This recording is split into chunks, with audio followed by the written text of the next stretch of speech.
Hello and welcome to the Franchise Tag Betting Show, Week 9. I think it says Week 10 at the top of the show.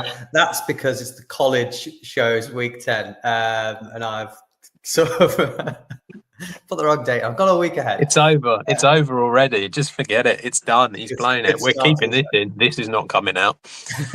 No, I never edit anything out. Keep the bloopers in. As always, we are brought to you by freebets.com.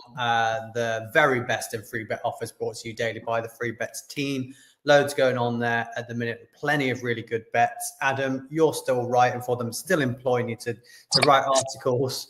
How's that going? Yeah, it's still employed. They haven't sacked me yet. Yeah, we've had plenty of winners over there. There's been loads of horse racing tips that have won this week, actually. So if anyone's interested in that, go and check them out.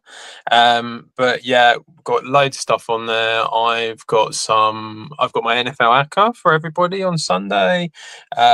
We've got some football ones that I actually can't remember which ones I did because I can't remember what day it is anymore. So there's loads of stuff over there, and hopefully a few winners will come our way. Yeah, definitely. Head over to free bets, check it out. Adam, we've had a game last night. It was the Baltimore Ravens at Miami. The score ended 28-6 in Baltimore's favor. Baltimore seem like they're back. They seem like they're in with a shot of actually topping their division, the way that division's going. And they're looking like they're getting healthier week by week. So how do you feel about this Ravens team at the moment? Yeah, I think it'd be interesting how it pans out. Obviously, the Colts are going to the Steelers, aren't they, this week on Sunday? So, if the Colts can win that one, then it looks like obviously all of a sudden this big gap is narrowing down pretty quickly. With the Ravens, I think offensively they're going to be difficult to beat because of the offense all the time with Lamar Jackson there. I think that makes a difference. Nice to see Mark Andrews pop up with a couple of touchdowns. I think he's kind of become more of a red zone threat than anything else now, but it's still good. And you've got Zay Flowers. Derrick Henry looked all right. I thought he did okay. And just generally, I think the offense is it's a million times better with Lamar in it. So I think as long as they can keep him fit, then that'll be fine. The defense, to me, still didn't look quite as good as what it was before. I mean, it wasn't going up against much, so it's difficult to really critique it, but it did seem like it wasn't quite there yet, but much better than what it's been in the last few weeks. Yeah, they're starting to get some of their first string players back in the team now, so recovering from some injuries. I would say if I did just trade for Derrick Henry in Dynasty, and every single time the Ravens got down near the goal line, they threw to Mark Andrews, I'd be pretty annoyed. So, well, that wasn't quite true, was it? Though, you see, you've kind of just made it up just slightly there, haven't you? He had a few opportunities and should have got in. To be honest, I was a bit surprised that he didn't. I have to say, I felt that the Dolphins just completely went, we're stopping the run. That was what he still had 119 yards on 20 carries. He didn't have a bad game. Yeah. I think that was what their logic was, and they just went, oh, okay, we'll let everyone else just run wherever they want. We're going to stop the run, which is how come it ended up going that way. But yeah, I think that Henry will be fine, and I think that the Dolphins are bad, which is what we've said for quite a while. Yeah, I mean, it looks like they're probably going to be looking for a complete rebuild next year now, the way it's going. Makes sense. Yeah. Well, we'll dive into this week's FTAG5. Last week, I was done with 4-1, done by the Bengals. The Bengals, we took at -6.5. They were 14 points up. I remember messaging you saying it's all going well, it's on track. And you said, it'll be the Packers game that might let us down. No, it wasn't. That didn't let us down at all. We didn't even get that far. It was the Bengals. Bengals somehow managed to blow that lead to the New York Jets. So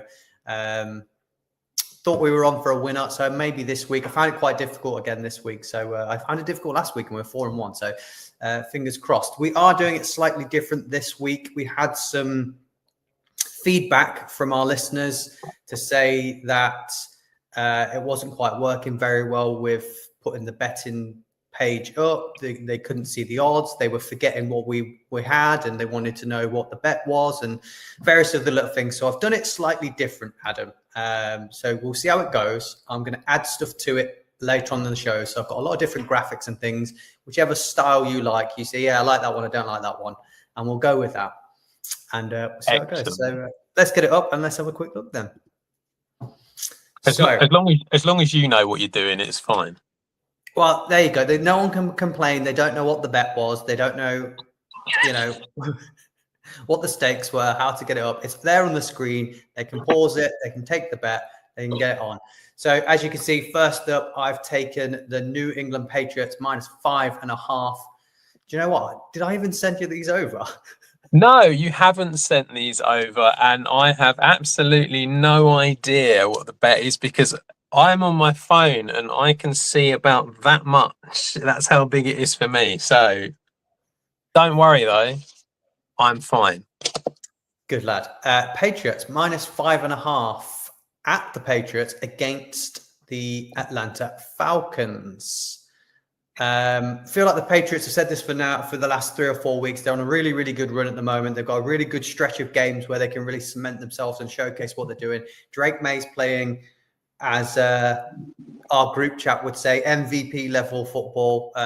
He seems to be Freddie and Sky have both got on the bandwagon of Drake May. Sky obviously being a Patriots fan, but just feel like they're getting it right. I know that Ramondre Stevenson is going to be out for this game, but we did see a flash of what Travion Henderson has to bring to the table last week. And I like what I saw again. I like what I saw when he was at Ohio. So that's not the issue. So I think you're really, really going to get to see a lot more of him. And I think that's a good, positive thing for this team going forward. I think he's going to have a chance to showcase himself and have a good game. And their plethora of wide receiver twos that they've got always seem to pop up and do well. Diggs got slightly more involved. Keishon Boutte's getting in the end zone.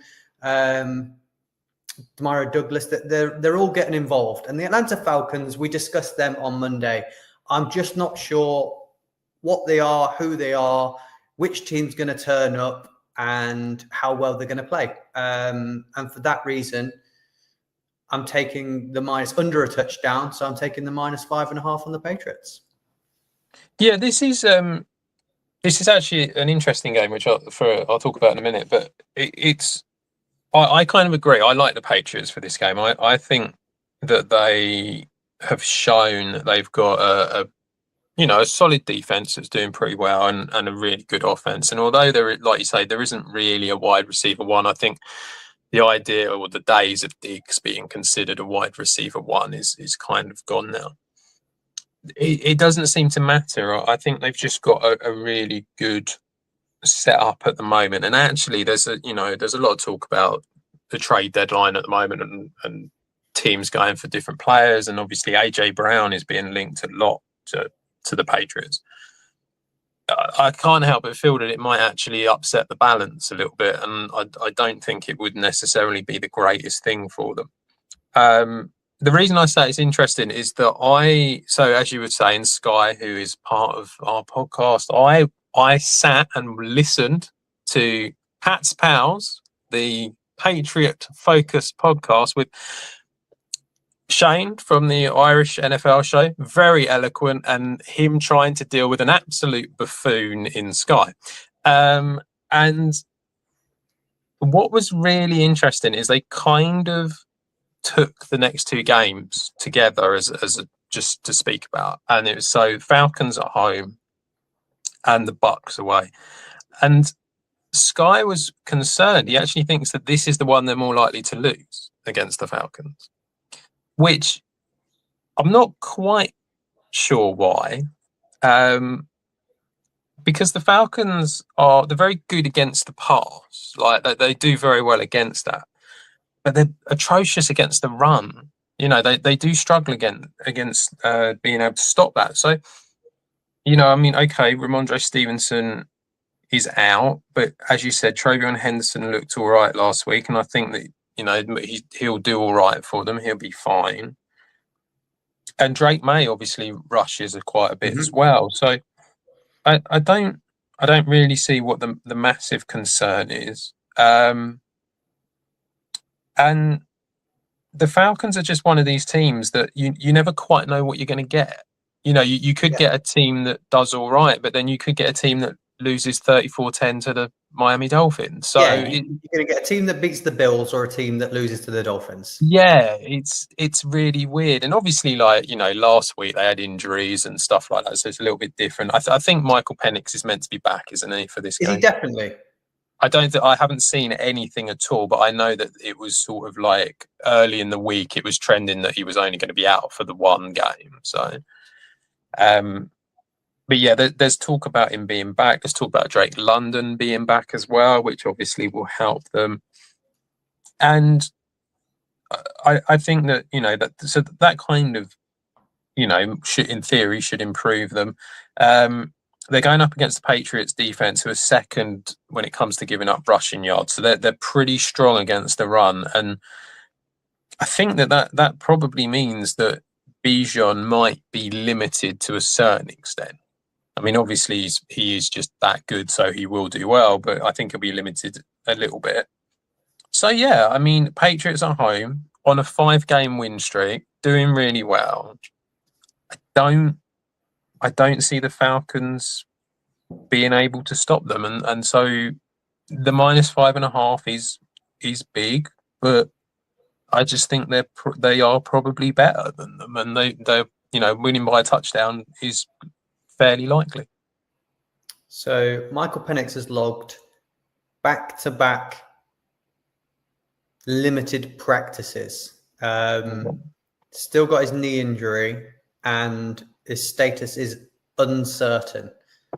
If I was them, I wouldn't risk it. I'd just play Cousins. But if they play Cousins, then take the -5.5. Well, I think it's worth taking it now before they come out and actually say with Penix, I think the -5.5 is still there. So. Well, the next game I've gone for, Adam, is the -3 on the Indianapolis Colts at the Pittsburgh Steelers. Jonathan Taylor's playing Saquon Barkley MVP, Offensive Player of the Year style football. Daniel Jones is distributing the ball very well to Pittman, Downs, Pierce, and Warren. All four of them are getting involved. So it's not as if he's got one target that he loves and that's all he goes to. He's distributing it out well. The O-line's playing fantastic. The defense has stepped up and playing well. I just don't think the Steelers are on that same path the Colts are currently on. I think the Steelers, the defense has got its struggles. The offense is very DK Metcalf reliant and tight end reliant. Outside of that, it kind of struggles. I'm not convinced. I think Jaylen Warren's good, but I think he's a running back 2. I think he needs a running back 1 to play with. So I'm not quite sure about the run game for them completely. And the defense really needs to step up for the Steelers because it's had one good game so far for me this year, and it's not living up to expectation. The secondary is really letting it down, and I think I saw a stat for Alec Pierce. I think he's leads the league in deep ball catches out of everybody since he got drafted or something like that. So they've got that threat downfield in the secondary. And as I said, Tyler Warren, Michael Pittman, and Josh Downs are all playing well. And Jonathan Taylor's, like I say, on another level at the minute. He is equaling what we saw from Saquon last year, isn't he? Yeah, absolutely. It's kind of a bit of a crazy run that he's on. If anything, I think he's surpassing what Barkley did last year.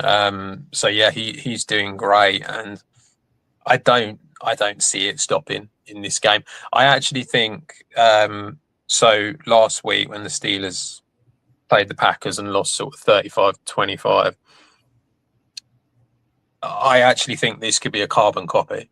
That's where I think we're going with this game, where for the first half, the Steelers, it felt like they were kind of in control of the game and were doing pretty well, and it looked all right. And then they kind of just fell away. And it's funny because it wasn't Josh Jacobs that was really getting involved, but it was actually Emmanuel Wilson, the second running back for the Packers, who sort of seemed to really make a difference. And I think because Jonathan Taylor is just that good at the moment, he can kind of be both of Josh Jacobs and Emmanuel Wilson kind of thing, where it's like he'll get it done. So I think that got him moving.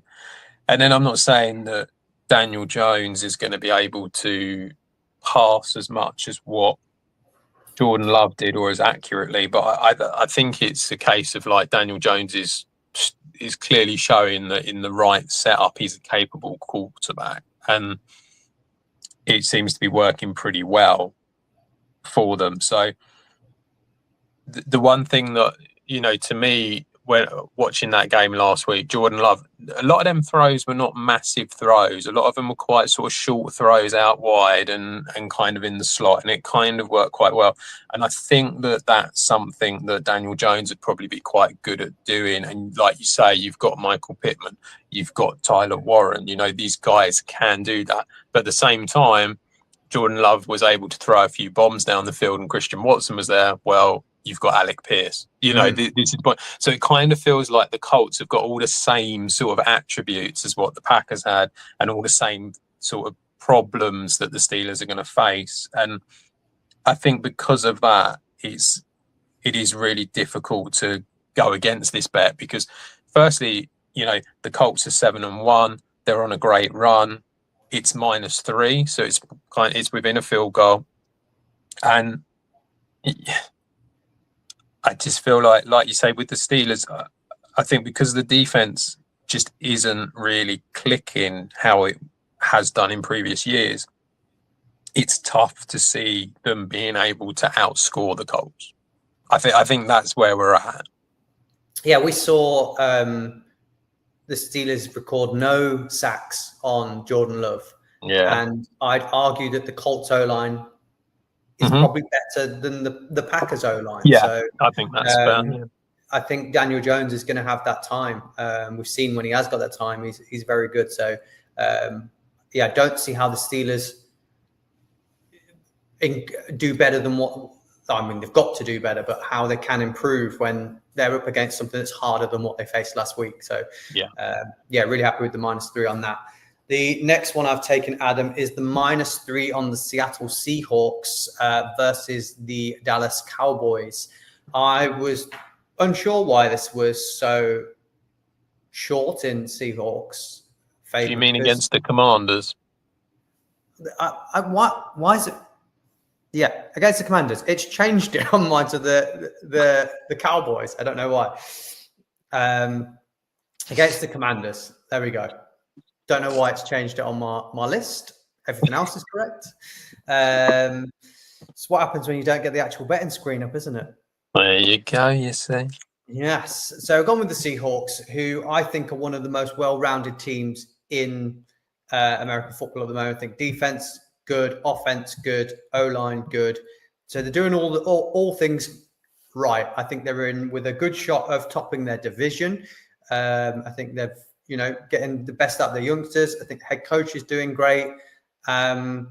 We also discussed the Commanders on Monday, and we mentioned how they were very banged up, older, brittle, expensive, older players, and it's just not quite gelling game to game for them. And I think this is going to continue because of the age of their team and the age of their offense, that it's not always going to be fit as the season goes on, especially when it gets colder as well. So I think they might struggle a little bit, and they're not going to be the team. I know that Jaden Daniels is going to be playing this week.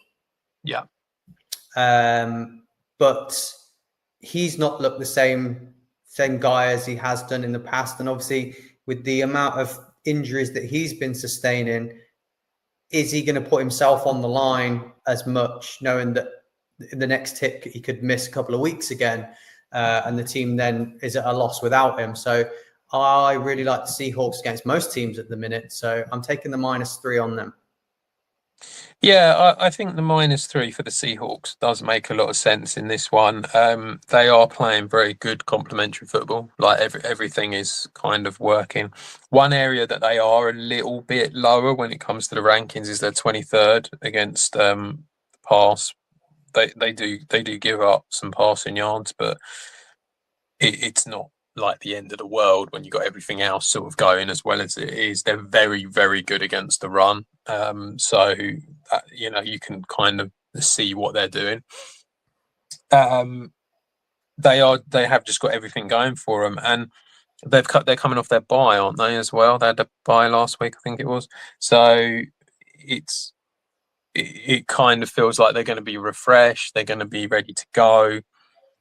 And obviously, the Commanders are just not going to be in that position after coming off of quite a heavy defeat against the Chiefs. Jaden Daniels will be back. Terry McLaurin is out again, so he's not going to be available. And obviously, that's a big loss for the Commanders. I think that what it certainly does do is guarantee that Zach Ertz is going to see a lot of action. And to me, with the Commanders, it just doesn't quite feel the same as what it did last year. And I think they will be much improved with Jaden Daniels out there, even if he isn't 100%. I think he is just that good. But there's a limit to what he's going to be able to do with the lack of supporting cast. And so I think that's the real concern. The defense just hasn't been very good. To be honest, they're sort of like they're in the bottom third against rushing yards and passing yards, and so yeah, it just kind of feels very much like it's just not really working in Washington at the moment, which is a shame because it worked so well last year.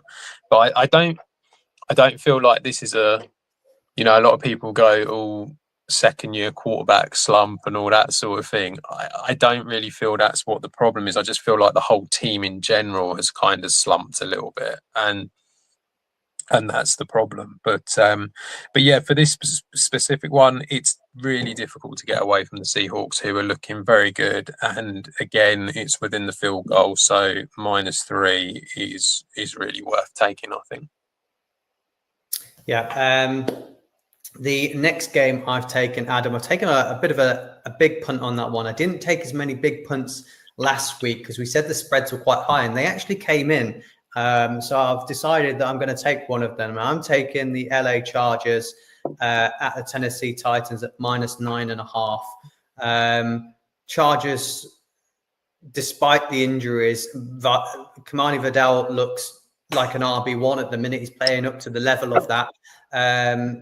And with their 3 wide receivers all back and running, I think Herbert's going to have an absolute field day, and the defense has been playing really, really well. The Titans, on the other hand, have just struggled. No identity. Wide receivers aren't getting open. Cam Ward's not getting through his reads properly, and he's not distributing the ball properly.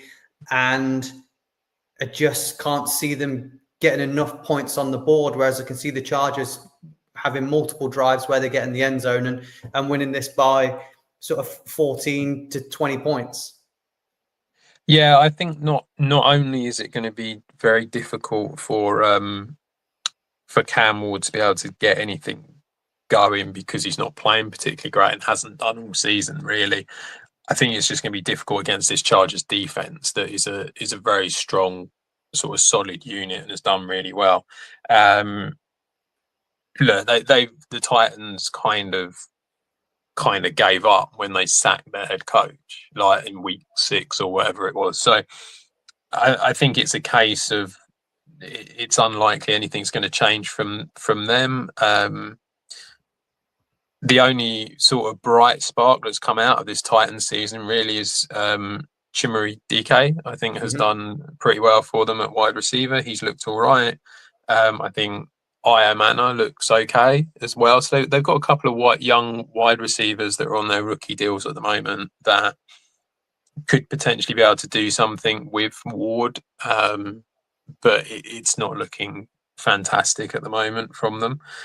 And yeah, I mean, look, they're going up against a Chargers team that are just filled with different weapons. I said last week, it's like, well, firstly, the depth of the team, the fact that Vidal can come in as your running back 3 and be able to do what he's doing just shows how much depth there is to this team.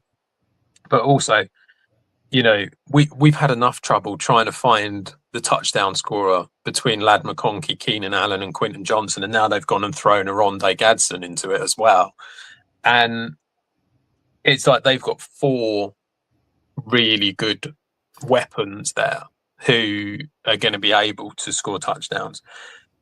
I think the only reason that this doesn't come in, the -9.5, is because the Chargers just are not bothered about absolutely destroying them. That's the only reason it doesn't happen. I think they win it very, very easily. And yeah, so I'm happy to take the 9.5 because I think there's a good chance that the Titans put up 10 points if they're lucky. 9. I could see them putting up 9, like 3 field goals maybe, and the Chargers could easily put up 30 on this team. So yeah, I think you've got a good chance of it coming in. Just on a side note, away from betting, if the Titans have the number 1 pick, can you see them deciding that Cam Ward's not the one and going quarterback? Yeah, you can't do that in 1 year, can you? It's just not going to happen. So I think they probably go and trade out of it would make more sense. But I don't think that Cam Ward is the major problem in this team. No, I think that there's been significant issues here, and I'm, we've spoken about the Titans on the chat show before, and I just thought, what was the point of getting rid of the head coach, because nothing's going to change. Yeah, it's like surely they knew this was probably what was going to happen this year. Yeah, I mean, I didn't think that. It's just there's a few things in my mind. I'm like, they probably didn't expect that to be, but they won't know that till next year, and they get a proper coach and a proper scheme and everything in place for him. So I wouldn't move off for him. He looked great in college, so there's no reason to move off him just yet. Here's where the complication came with my last game. Here's where certain AI features don't help you out. My last one I had is the Cowboys at -2.5. Sorry, I just got to say, this is why AI, it's not the way forward, guys. You want your writers to carry on writing for you. You don't want AI. No. The Cowboys at home against the Arizona Cardinals, -2.5. Just the things that Cowboys offense is doing, it is really impressive this year. I know you spoke about them on the Monday show already. I know the defense is not great, but I don't rate the Cardinals offense or defense, and I do rate the Cowboys offense. And under a field goal, I've said any week where the Cowboys are under a field goal, I'm taking them, because I reckon at any game they play, they could be in it till the last kick of the game with the amount of points that Dak's going to put on the board for you. And I just don't think the Cardinals, who have got injuries to quarterbacks, running backs, Marvin Harrison Jr. is not even getting involved at the minute. I just can't see where they keep up with what the Cowboys offense is going to put on the table. So I'm taking the -2.5. Yeah, I don't see the issue with it. I think that it's very likely, as you say. There's the one. I mean, the Cowboys' defense is appalling. It really is, but the offense is just on fire at the moment, and I don't really see how that's not going to change. I think that's what you've got with them for the whole season now, unless you get injuries. The Cardinals, you can't back the Cardinals to do anything. They're so unpredictable. They're all over the place. You get like you get, like you've said before, you'll get a quarter where they play really well, and then a quarter where it just disappears. We don't know if Kyler Murray's back yet. They played better without him.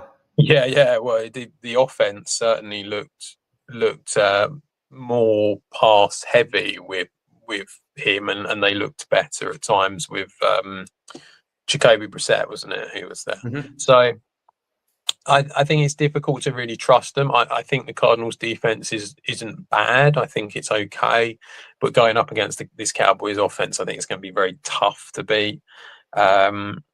And yeah, I just don't trust the offense to really do anything that much, other than the fact that Trey McBride is going to get loads of receptions because they don't know what else to do. Is really what it boils down to. So yeah, -2.5 within the field goal. At Dallas as well. I'd be surprised if it didn't come in that one. Yeah. Seems like you liked all of them. Yeah. Sky obviously doesn't like, the Patriots fan obviously wouldn't like the -5.5. He's worried about that one against the Falcons. So if we took that one out, Adam, what did I miss? What one would you want to put in there that is something I've missed this week? So for me, the one I think you've missed and that I like is the -8.5 on the Detroit Lions going up against the Vikings. I can't see that the Vikings. Should we all be surprised that JJ McCarthy is suddenly fit and able to play? Well, he was never injured, was he? So we've got a Vikings team that is basically throwing out JJ McCarthy. Now, if he was injured, if he was injured, he's not 100% coming back. It doesn't matter whether he's 100% or not. They will write up the Michigan Wolverines playbook for him, where he turns around and gives the ball to Jordan Mason and Aaron Jones and goes, there you go. Or he has it and he just throws it to Aaron Jones. He can do that playbook. So that's all well and good. However, you're going up against the Lions defense that is currently 4th when it comes to giving up rushing yards. So I think if that is the playbook they go for, they're not going to get very far. Mm-hmm. Obviously, there's loads of talent on the Vikings offense. You know, you've got Jordan Addison, you've got Justin Jefferson. TJ Hawkinson has been criminally underused, I think. I'm surprised how little he has been involved. However, I just don't see them being able to do much with JJ McCarthy. I just think that it's unlikely they're going to get loads of points. They're going away to Detroit against a team that has a history of wanting to just destroy teams and put as many points up as possible. And, you know, we were all concerned about the Lions at the beginning of the season because their OC and DC had moved on to become head coaches at other teams. I think we've seen enough to know that that is not a problem for them, and you know that they're flying again. So, yeah, the -8.5 for the Lions, it is a big number. However, I mean, I would have that and the -9.5 with the Chargers as a double and not. Yeah, as I said last week, I avoided the -11.5s and -14s, and they came in. So I'm not going to be put There's off. some real bad teams in the NFL at the moment. So, yeah. And the real good teams are really good. Yeah. So if you get those matchups, then don't be put off by the big spread on them. I think that's the tactic to take. Although the Packers are -13 against the Panthers. Adam, what's your avoid? My avoid is going to be the Kansas City Chiefs. They are -1.5. I know it's not a particularly big avoid, but they're -1.5. Going away to the Buffalo Bills. I cannot remember for the life of me what the stat is, but basically during the season the Bills win, and in the postseason the Chiefs win. So for that reason alone, we'll go for the Bills. Secondly, they're going to Buffalo. You know, this isn't like they're at home, so it's a really it feels a little bit odd that the Chiefs are favoured in this game. I kind of feel like the history. The Chiefs are playing the better football right now out of the two of them as a offense and defense combined together. I think Chiefs defense is playing well and their offense now looks great. now that all their wide receivers are back. I know Pacheco's out this week. Yeah. But Rashard Smith, I think, is a good enough. Yeah, and Kareem Hunt's there as well, isn't he? And Hunt's there as well, yeah. So I do think the Chiefs are playing the better football, but the Bills do have Josh Allen. That's, yeah. You know, that's the line, because the Bills' defense has struggled with injuries. So there's a lot of second string people in there that the Chiefs could exploit. I feel like the Bills' weakness is against the run. You know, that's what they struggle with. They're very good against the pass, but they struggle against the run. And I'm just not sold on the Chiefs running backs this season to really. Yeah, it was my big thing, wasn't it? I said they 100% needed to trade for a big name running back. I really thought that's what the Chiefs needed. So yeah, I think it's going to be tough for them in order to be able to really sort of put loads of points up on Buffalo. As you say, the Bills haven't exactly been fantastic, but I think that they've got a pretty decent chance of being able to get a win here. And also, like, I mean, look, both teams need to win. But neither of them are leading their division, so it's important. But the Chiefs, I'm just trying to remember, because the Chiefs have got not a particularly great record. No. Like away from home this year, it's not fantastic. So it's like, you know, they've lost to the Jags away. What else did they do away? They lost to the Jags away. They beat the Giants away, but obviously that was the Giants with Russell Wilson. And then they've lost to the Chargers away, which was in Brazil, wasn't it? So it hasn't been fantastic for them. And when you look at some of these teams that they've beaten the Russell Wilson-led Giants, the Ravens, where that was the game that Lamar got injured in, and their defense was atrocious. A Raiders team that can't do anything at the moment, and a Commanders team without Jaden Daniels. For some reason, this is the 9-2 favourites to win the Super Bowl. They do look good now at the minute. Mahomes is playing look well. Good. They have looked better, and obviously, you know, they are still a good team. Like, I don't think anyone's saying they're not a good team, but there are some alarm bells. They're 9-2 favourites to win the Super Bowl. That's if they don't have the number one seed, I think it's very hard for them to win the Super Bowl. Yeah. And I can't see they're currently third in their division. Yeah, that's interesting. That one is, because I do think they've got a chance, but without having the home field advantage, I do think that does put some of the teams above them in the running for the odds, in my eyes. Their next three games, I know it's going away from this, but their next three games: Bills away, Broncos away, Colts at home. That will be interesting to see where they actually are. They've got tough games coming up, so it's going to be difficult for them. But yeah, so I feel like it's a bit of a 50-50 game, to be honest. So the bookies think it's 50-50, only minus 1.5. You know, I think it's a tough one to call, and I have a pools bet with one of my mates where we bet on every single one of the games, and whichever ones are different, then they're the ones we play for. Trying to avoid Rachel Reeves betting tax coming up, are you? Is that what you're up to there? Yeah. No. Want to get a bit political, do you? This week, we only have one game that's different. We've picked all the same winners apart from one game. It's the Bills-Chiefs game. It's the only one we are different. I think it is a coin flip game. Adam, let's get into some touchdown trebles. You're first up. Right. So for my early games, I have gone for Michael Pittman for the Indianapolis Colts going up against a Pittsburgh Steelers defense that you can score against it. Let's put it that way. We saw how well the Packers did against them last week at the Steelers, and I think it's going to be similar things again. So Michael Pittman, 19-10. I went for him.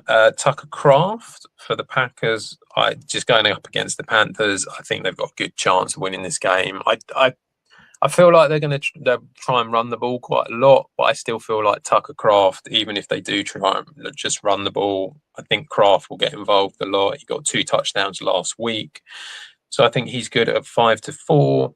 And then finally for the Chargers, going up against the Titans defense, which is pretty poor. Lad McConkey, 6-5. He did miss, I think it was Wednesday's practice, but he's meant to be good to play. So he was 6-5. So yeah, Pittman, Kraft, and McConkey, 13.36 to 1. Not particularly exciting. Not even that good anymore. It's 9.5 to 1. Well, it was 13.36 to 1 when I did it. I have to say, this week, I don't know if the bookies have been hit hard or what, but some of the odds were just atrocious. Yeah, I mean, what Michael Pittman's last 5 games have been touchdown, touchdown, nothing, touchdown, touchdown. So 4 in the last 5 games. Think he's got a great chance. Was Tucker Craft? I think he's been in virtually every week as well, hasn't he? Yeah. Tucker I mean, Kraft yeah, McConkey was in last week. I agree. I couldn't find anything. As I said, if you have that bet now, you at the best, I think you're probably going to get is 10 to 1. Yeah.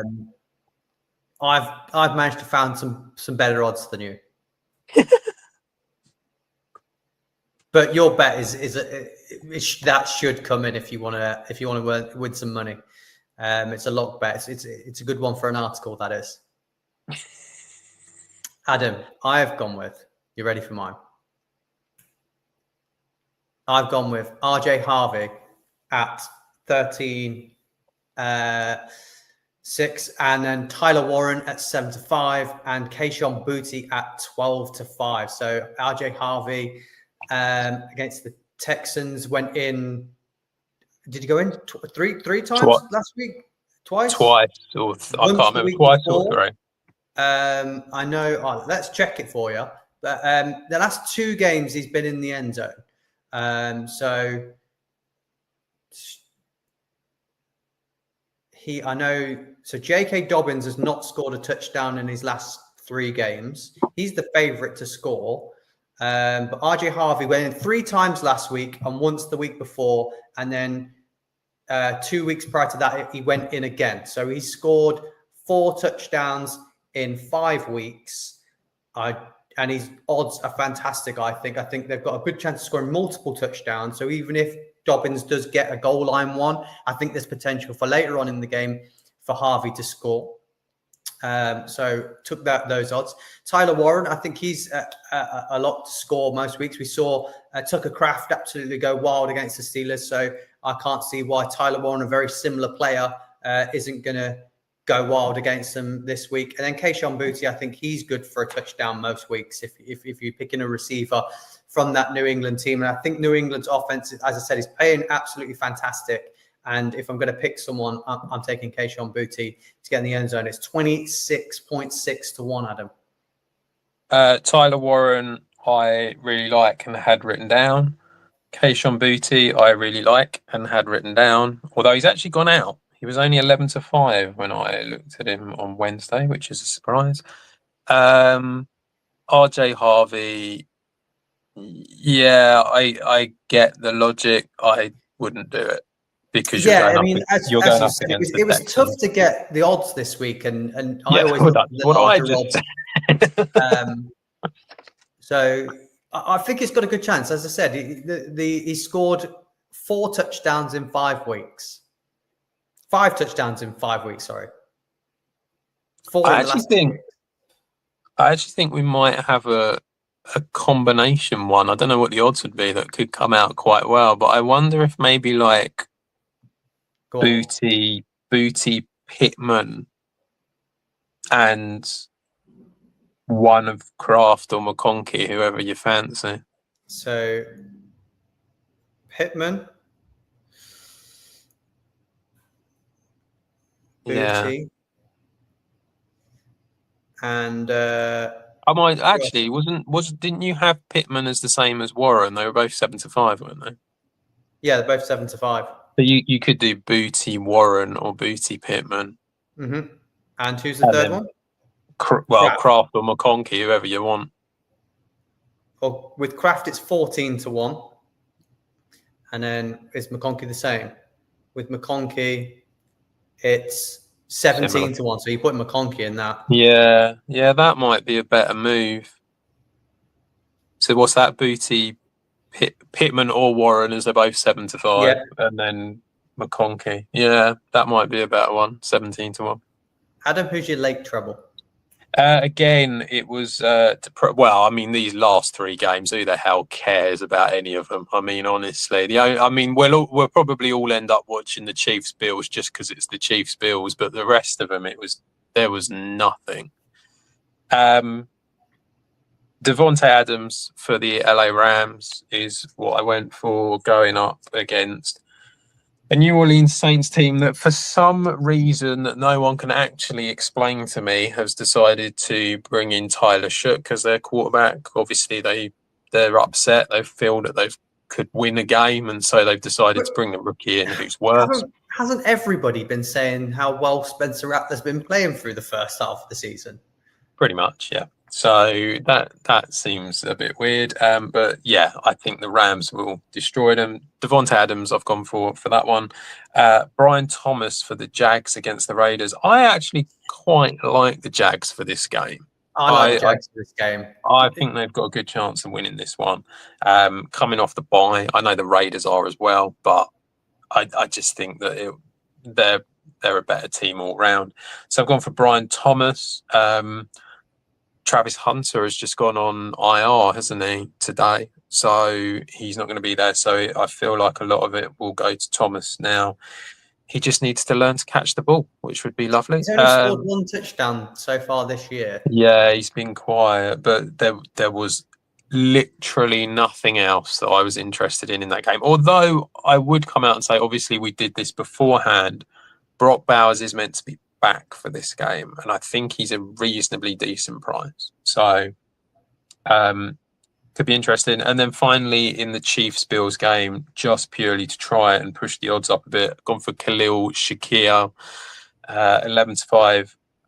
I actually think he's probably the most reliable receiver for Josh Allen, and has looked all right actually this season. He hasn't looked too bad at a decent price. So 13.65-1. He's not fantastic, but that's decent when you've only got three games to pick from. Shakir's definitely the targets are there. I think, I think Keon Coleman always has the chance to score a touchdown, but he's got to take his opportunity to get it. Whereas I think Shakir's, the ball's going to be in his hands a lot more. So I think that is the right decision on that part.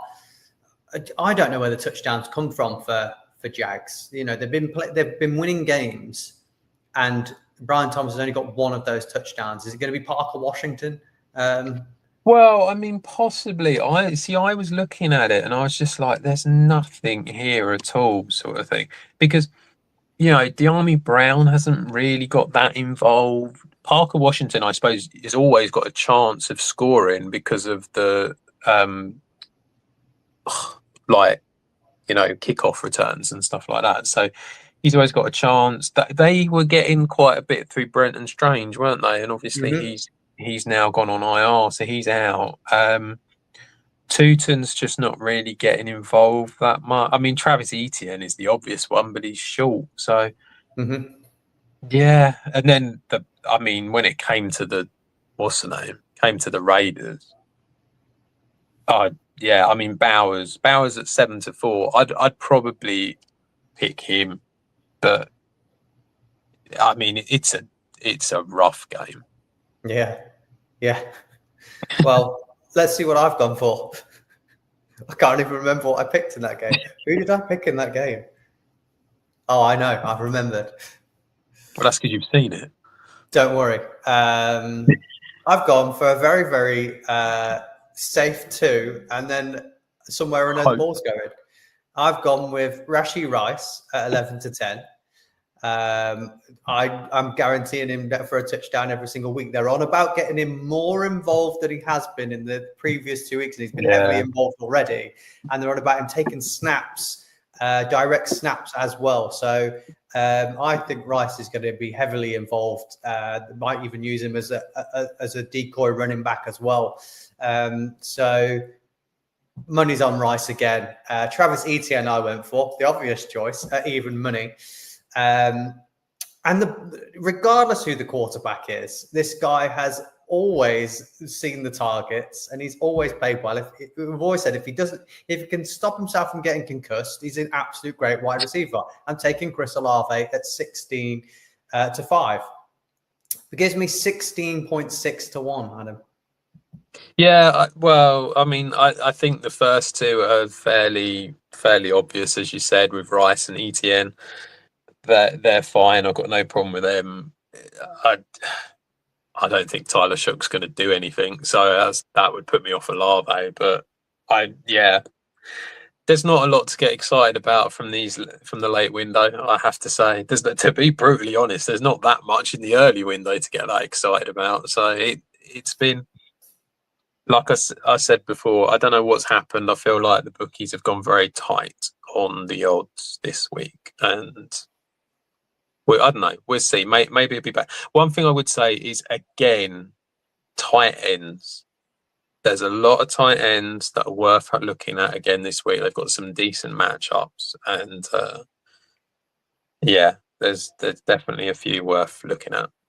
I'm moving off of the tight ends this week. I know last 2 weeks I've hammered the tight ends and it's worked quite well for me.